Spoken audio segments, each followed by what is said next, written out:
Peace, YouTube, man. Y'all know who this is. EK, I'm back in the building. Let's get right. Lock God, post God, ISO God, the man of many talents and few flaws, but I'm definitely in the building. So today, bruh, this is about the time. Well, as y'all see, I have one build, and this build has been maxed out. I've been stacking up the VC. I'm really close. I think I should get it tomorrow or the day after. Hopefully, if 2K don't hold me, I'm getting the accelerator. And after that, I'll be able to rebirth all my new builds with all the takeover perks that I've unlocked. If you didn't know that, that's how it works. If you get it on your first build that you unlock a rebirth on, whatever takeover perks you get on that build, they're gonna go on all of your new builds. So just be aware of that when you're making your builds, because I know a lot of y'all are about like that time. Same with me, like, okay, you maxed out your first build, you had your fun, time to get right and explore a different part of the game. So today I'm here to get you right with the lockdown stuff. That's most likely going to be my next build, unless I just have a change of heart or change of mind. And I've been looking at builds, and because it's hard for me to make the decision myself, I figure there's other people that it's also hard for them to make a decision. And I'll be showing you 3 builds. We're going to be looking at the 6.6, the 6.7, and the 6.8. Now, I will not be showing you like, everyone else loves to give you just throw out a bunch of attributes and like, oh, just make this build, bro. But everyone's different. Are you playing like a stage player's lock build might not be good for a park player or for some old head that's playing in the rec with randoms. It's just not like the same.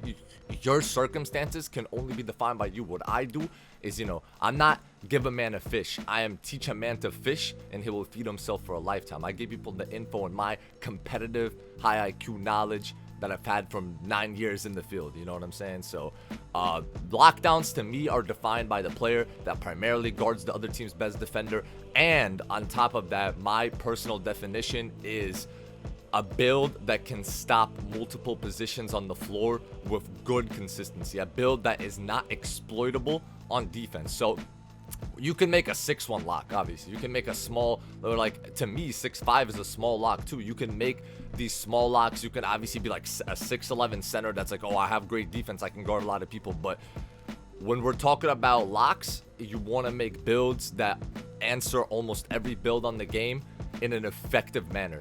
And a build that you're not going to have to be top tier player to make an impact with. You know what I'm saying? Something that you can grow into over time, but it's going to have your back. Like, the build needs to have your back on defense. 6'5 for me and under is too small, because the builds are just like their rim protection and interior presence is just, it's just not there to me personally. And anything taller than 6'8 becomes more of a center to me, and you're better off just playing with a center on your team if you want to have a center, rather than, you know what I'm saying, being a guarding ball with a center. Why would you do that? So first build we're gonna look at is the 6'6. I'll see you there.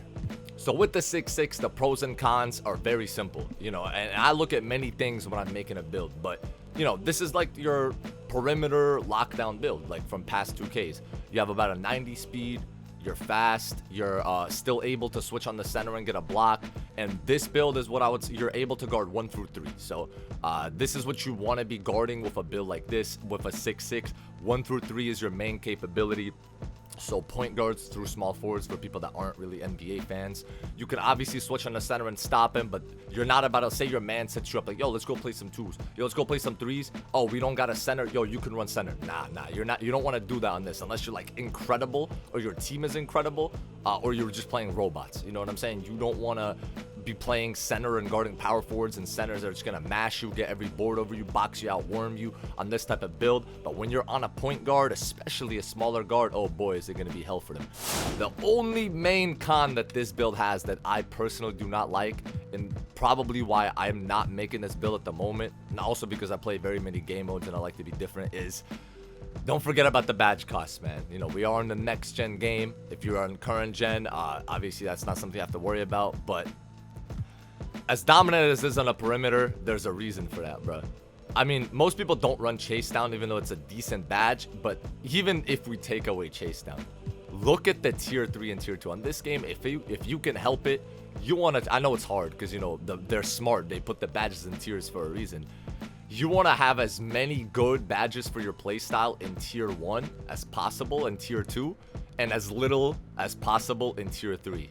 In this one, man, glove, challenger, clamps, interceptor. That's already all of your 32 defensive badges. Sure, you could corner one. Sure, you could put the +4 or the +1s from the seasons on it. But you ain't running all of these badges at the same time. A lot of locks I see actually sacrifice either Challenger or Interceptor or both. And that definitely hurts your playstyle a little bit. Like, you're not able to, say you made a guard run out of stamina and he passed it to the other guard or a center or whatever. Playing the lane, you're going to be flailing your arms and flying out of bounds on this type of build. So even when you stop somebody, it's going to be harder. And Challenger, you know, Challenger is a great badge, if you didn't know, for jumping with triangle and getting a contest when you're not near someone and getting like a ghost contest. You know what I'm saying? Obviously, when you're in somebody's face, it pops up too, but they're not going to make something in your face anyways on any build, especially not a lockdown. Yellows don't go in like that this year. And the tier 2s, man. Pick, Dodger, Menace, and Anchor. The Anchor, you're paying 3 badge points for Anchor on a build that's not even like, you know, you only gets it on bronze, man. That's tough, bro. Menace is an underrated badge. A lot of people don't run it, but you know what I'm saying? You're not going to be able to run it most likely. Pig Dodger, you might have to run that on the lower tier. That's just things to think about, bro. You're definitely going to have to budget your badges. Budget your badges. I can't speak, my bad. But you know what I'm saying? The build shines in being, you know, 6'6" and having matchup on all guards and wings and being able to rip the hell out of everything. Now the 6'7". From what I've seen and what I've played with so far, I do consider the 6'7" to be far and away the most balanced, the most versatile, the most powerful lockdown build on the game at the moment. So if you're just not sure at all, I would say you can't go wrong with a 6'7", with any physicals that you want to make or any weight or whatever. The 6'7", it gets the best of both worlds. It gets the best of the tall locks with that incredible 80. I think it gets rim take too, I'm not mistaken. Maybe it's because I've seen people that made it as a small forward, but it gets rim take as well. So you could potentially run like be a small ball center on the 3s or something like that. Like I said, with good teammates. Your rebounding is off the charts. You still get the Hall of Fame clamps and you still get the Hall of Fame glove that the 6'6" gets. But like I said, with a small cut to speed, your interior and everything just takes a big leap. Obviously, that means you're spending more attributes and you're gonna be less likely to have playmaking and shooting. So whereas people usually make 6'6"s to have a little bit more 3, a little bit more finishing, a little bit more ball control, 6'7"s are usually something that's angled toward a player that is specializing in a lockdown role. Like, this is, if you want to be a pure lock, quote unquote, this is the build you're probably gonna want to make. But once again, like I say, with the badge points, the only thing that's good about this build is that Pick Dodger goes into tier 1. You know what I'm saying? But you know, if you like to run rebound chase, I don't feel like you should run rebound chasers a lot because you get all the boards anyways. You see, like, the tier 3s are still all the same, man. They're still the same. Really, really good badges that are all in tier 3 and they're all 8 badge points. You do get 1 extra defensive badge if you max everything out on defense on this build, but you know, that's not going to be enough to put all of them on Hall of Fame. You get Anchor a little higher. You still get Chase Down Gold, which, like I said, I don't think you should be using Chase Down. You still get Menace in tier 2. And yeah, like I said, this is the most versatile build. If you budget your badges correctly, you can be an absolutely dominant defender. And this build, I can say, can safely guard 1 through 4 in most game modes, like pretty consistently. Like, by 4 power forwards, I'm not talking about a 7-foot power forward post score. I mean like a power forward, like a 6'9" popper. You know what I'm saying? Something like that. 6'8" popper, 6'10", maybe even a 6'11" that doesn't have a whole lot of interior finishing. You're going to be able to stop them with no issues and still keep up with every single guard on the game. Last but certainly not least is the build that your boy truly is most likely gonna be making. I know it's crazy, but hear me out, man. I've been getting a lot of people doubting, but I've seen some people playing on this type of build, the 6'8" lockdown. You know what I'm saying? Shooting guard, point guard, small forward, power forward, doesn't matter. And man, this build, while it does have its cons and it does have its drawbacks, I have never seen a build in 2K history, correct me if I'm wrong, that has 90 plus of every defensive attribute. I have never seen that in any 2K. Like I said, if you had a build or if you know a build that had something like this in a past 2K, please let me know. I know the 6'7" from earlier comes close with the 87 block and 87 interior, but it ain't got no 91 and 94. You know, there's still a big gap between that. This build right here, man, you're 6'8". Like, that should be like the end of the discussion of this build. This is basically like a center. A lot of people are making 6'8" as centers and poppers. This is completely different. This changes the game. Yeah, you're not like 84 speed, is not, it is 6 lower than the 6'6 and 3 lower than the 6'7 the way I have it set up.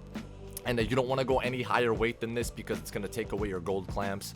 This is the one build where the physicals do matter. Like I said, you don't have, if you look at the badges, man, you're like, damn, you don't get Hall of Fame clamps, you don't get Hall of Fame pickpocket. Trust me, bro. Trust me.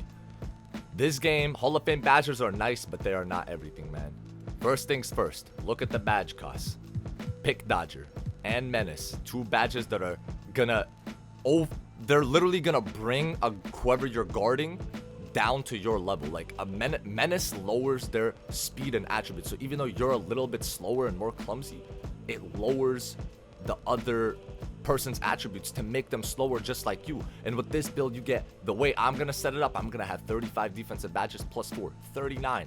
And look at this, Interceptor, it's in tier 2. Glove, it's in tier 2.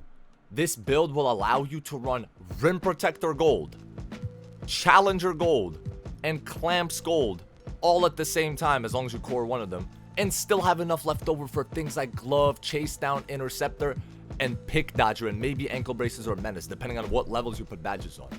This is why I personally feel like this might not be for everybody. In terms of, you know, 6'8 is a little bit more clunky. 79 Excel is definitely a little bit more clunky for guarding ball or guarding fast guards that run and fade. But for versatility, for being able to hop on the court and play center if you need to in 3v3 or 2v2 if you're good. Being able to switch with your center on pick and roll guards or with your guard, you know what I'm saying, if you need to, and stop any position. This is a true 1 through 5 Scottie Pippen, you know what I'm saying, a height build. You know, I know Scottie Pippen wasn't guarding 1 through 5, but I'm just saying, like, this is even better than he was. This build got the Scottie Pippen perimeter, the Ben Wallace interior, the Dennis Rodman rebounding. Is just, I know I sound like I'm being biased, but it's just like, I saw this and I just couldn't believe that people did not make more of this build. I guess, like I said, speed is a detractor, but I'm telling you, man, see that 84 speed? You put lock take, the second your first bar fills up, plus 15 speed. You got 99 speed, man. What they gonna do? How easy is it to get team takeover in this game on 2s and 3s? Easy as pie. You're gonna have 99 speed that entire time in takeover and almost a 99 acceleration. Strength, you can put on double rim take. You instantly have 99 interior and 99 strength. It's just the versatility with this build as a support piece. Now, this will definitely be like a role player build. You're going to be playing defense and your other attributes are going to be crucified. Unless you just want to like remove defense to have offense. But at that point, just make a 6'8 guard. This build is going to be able to get your team stops from any part of the floor. It's going to be able to have badges for versatility on any player and pretty much have no weakness on D.